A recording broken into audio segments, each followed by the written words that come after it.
Hey everybody, Dr. Nick here with another public sexual announcement for you on June the 9th, 2022, and I hope you all are having a great day out there. And I just want to say that this PSA will be a little bit different than some of my old lick on this, suck on this, tickle this type of PSAs of the past.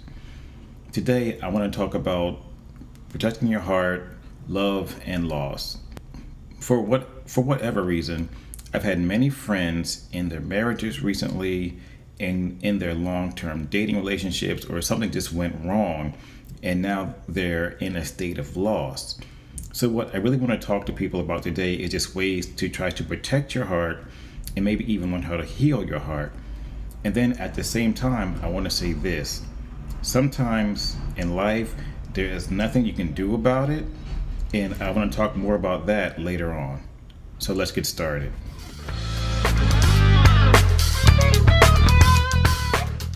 Back in 2021, verywellmind.com wrote an article called How to Heal a Broken Heart When a Relationship Ends.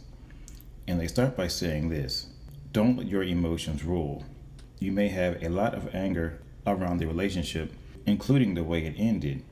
You may be even tempted to exact revenge on your ex or fantasize about interfering or disrupting their life, including their new relationships. Remember that hurting another person won't lessen your pain. In fact, it's more likely to make you feel worse and will slow the progress of your own healing.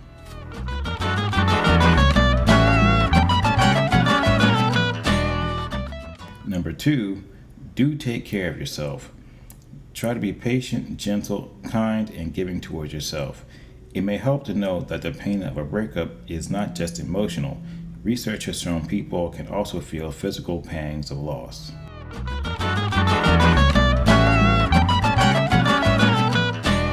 Number 3, don't get stuck in the past. Sometimes both the good and bad memories may feel as though they are playing on an endless loop in your mind. These intrusive thoughts can slow down the process of healing and can be quite distressing.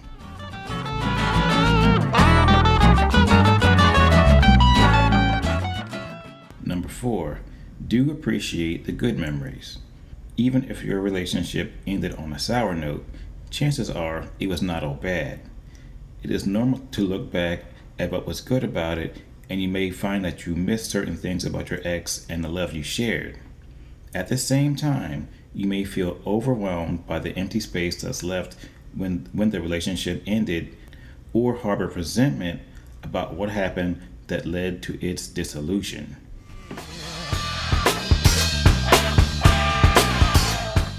Do try again when you are ready.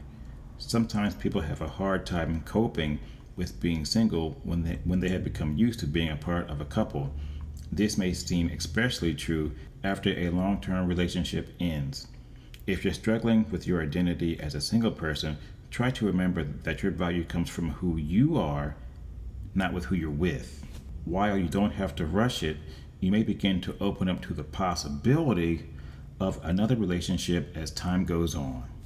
This is one of the reasons why I truly believe that it is extremely important to take care of yourself after love and loss. So let me ask you one other question. Do you think it's possible to actually die from a broken heart? Unfortunately, I've heard of this happening to people over the past few years from time to time, and here is the most recent example that I'm sure we've all heard of. And the title of this news article is Slain Teacher's Husband Dies of a Broken Heart.